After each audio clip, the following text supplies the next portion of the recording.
What's up, guys? Welcome to JR Strength and Fitness. In this video, I'm going to be talking about a few tips that can help you avoid that personal training burnout. Personal training has a very high turnover rate, and that's because a lot of trainers eventually get burnt out. We'll go over the reasons why that's the case and how you can possibly avoid that if this is something you want to do, or if you're currently a personal trainer right now trying to just get by.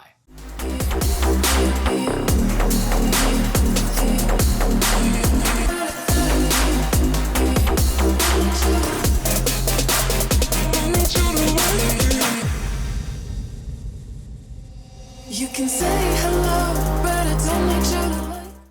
What's up, guys? Welcome to JR Strength and Fitness. On this channel, we're going to be talking about all things personal training, whether you are trying to be a personal trainer, whether you are a personal trainer, or you're just interested in the whole nuance of the field. Whether you are curious about the business side of it, whether you like the exercise science part of it, this channel is probably for you. And we also are going to throw in a lot of other fluff in there. We're talking about reaction videos, maybe some exercise product reaction videos, maybe.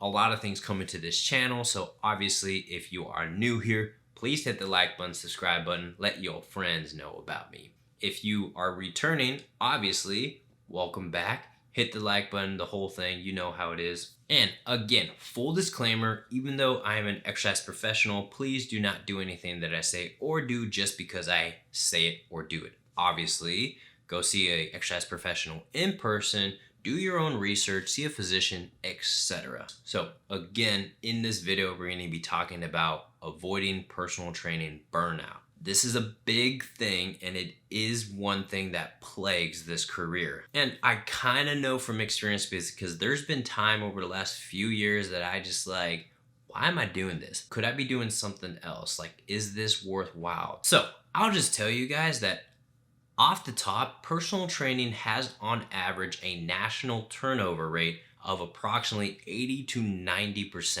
That's pretty high. Just to put it into perspective, a good optimal turnover rate is about 10%. That means that within 1 or 2 years, 80 to 90% of personal trainers move on. So we're going to briefly talk about why that is the case, and then we're going to talk about tips how to avoid that if you're in the field. I remember a time when I was reading articles, I was reading blogs and posts and all this other stuff about how awesome personal training was. And it is, because there is a lot of aspects to the job that sound very appealing. You're essentially running your own business.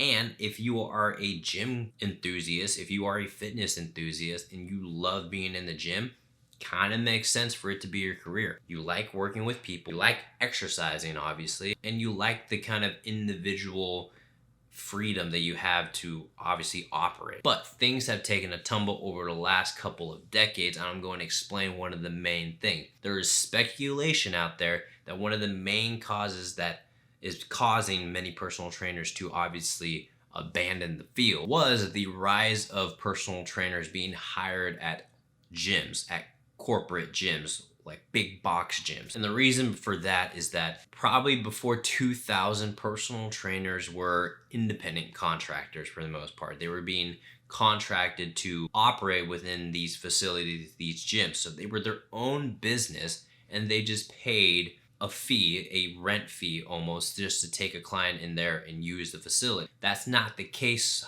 that much nowadays, because those trainers were able to operate under their own business and obviously didn't have to worry about the overhead part as far as a big facility, equipment, the insurance that goes behind all of that, everything along those lines. But gyms started hiring their own trainers. Now, this was both a good thing and a bad thing. There are trade-offs, which probably is going to be in a different video, but you need to understand that it kind of hurt a lot of those personal trainers, and some of them left the field because they don't want to work for a gym. But that's how it was over the last several years. Now you're starting to see a resurgence of those independent personal trainers because online, people open up their own facilities. It's kind of moving more into that trend again. But what is causing the turnover rate? So many personal trainers will have a couple things happen to them when they enter the field. It sounds very luxurious and it sounds very awesome, but whether that has to do with time, whether that has to do with the amount of effort and energy, or you feel stuck, whether that is career-wise, financially, socially even, because you might be working weekends, you might be working evenings, early 6 a.m.s, like obviously it's going to eat up into your social life if you are a trainer, because the gym is your social life. And a lot of gyms will have certain rates which they will take about 50%. And maybe some gyms might allow you to move up the rate, but you might feel stuck. You might feel hopeless. You might feel like this was not what you signed up for. And all those things might be true, but hopefully these tips will help you avoid that burnout feeling. First tip is to have a plan. What I mean by this, if you are a new personal trainer, you just entered the field, you need to have a plan of exactly what you are doing long-term wise. If this is a short gig for you and you're just waiting to get into physical therapy school, get into grad school, open up your own thing, like, then great. Okay, do well while you are doing it. Otherwise, cool. But if this is a long term with you, you got to think over, what are you going to do in 5 years from now? What are you going to do in 10 years? What's your life going to look like in 20 years? Is this something you see yourself doing? If you haven't thought that far ahead, maybe it's time you start. Because not only do you want to have an outlook about where your life is going to be, once you have that, then you need to establish how far you can get in your career. If this is something you want to do, think about the career of personal training. Like, how do I get from this point where I'm starting at and like go that way? So how do I progress my career? How do I make more money? All those things are important questions to ask yourself. As a trainer, what can you be? Who do you want to be? And how do I get there? This will at least give you a vision as far as what you can possibly do in the field. If you don't have a vision, you don't have an aim, you're just basically wandering aimlessly in the field and hoping something magical is going to happen. No, that's not how the real world is. You need to have something to aim at so you can have something that you're focused on. And that is your outlook. Because even when things get hard, and they do get hard, you at least have that to hold on to. The second thing is to control your time. We went really briefly over the hours of personal training. If you are doing personal training at 6 a.m., because that's when a lot of people will be training, if you are there in the evenings, 5 p.m. to like 9 p.m., if you're training people on the weekends and you're basically all over the place, some people can do that. Some people totally love that. Some people, it will floor you to know that your time is not yours anymore. So my suggestion for you is to take control of your time. Gym does not dictate your time. You show up, you work at 6 a.m. if you want to, if you want those clients. You work in the evenings because you want to. You work on the weekends because you want to. Do not let clients dictate your schedule. You have certain times you work out.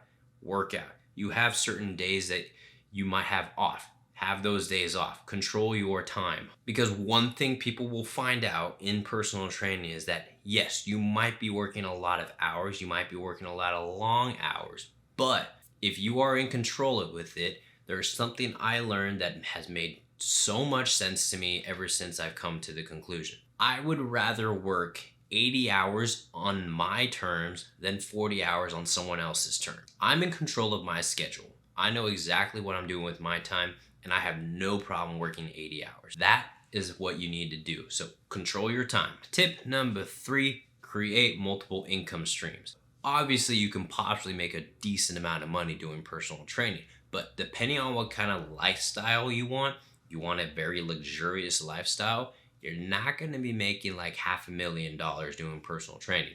I'm not saying that's impossible. I'm just saying it's very unlikely. If you haven't watched the video yet, I did a video regarding personal trainers and how much they make and how much they could make. So the video is right there. But having said that, you can create different streams of income to obviously use personal training as your main source of income, or maybe even a secondary source of income, depending on what you want to do with it. Understand that money is just something that we have so that we don't kill each other in order to get food or to get water, to sleep, etc. This was for me personally.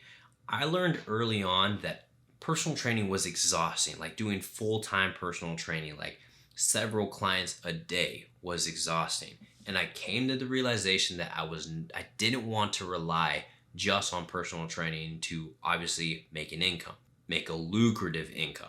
Obviously, it's the main bulk of it, but it's not the only thing that I do. So find different ways to bring income in so you don't have to be super stressed about your income. You don't have to be super stressed about your money. You don't have to be super stressed about the time you put into personal training. And in today's world, you could monetize any skill online. Super easy. More videos on that coming soon, especially in this field, but just create multiple streams of income.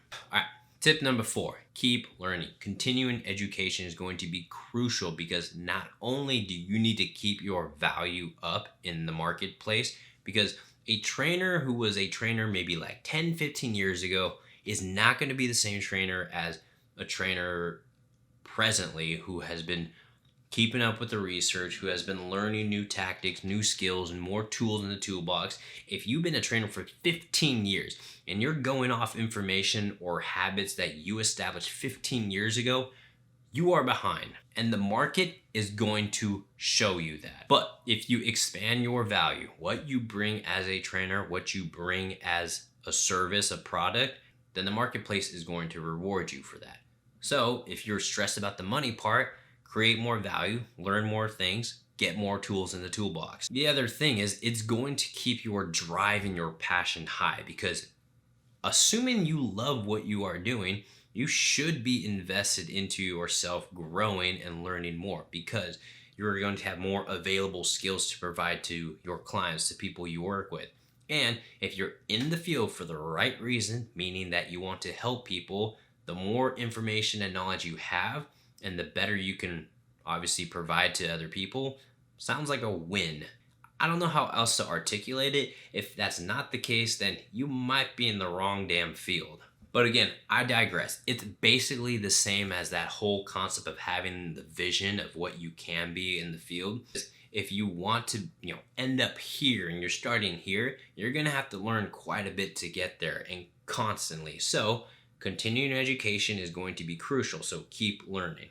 The final tip I have, this one is very straightforward, but for some sort of reason, I feel like I have to say it. You should be putting your clients first. Obviously, your health is important, your mental health, your time, your future, all those things are important. But at the end of the day, I came to the realization that it's not necessarily about me. It's about the people that I help, the people that I work with, I train.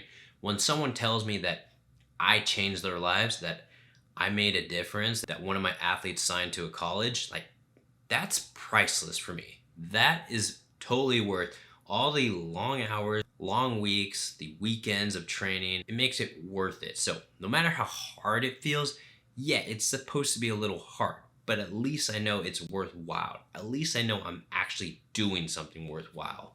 And people will see that too.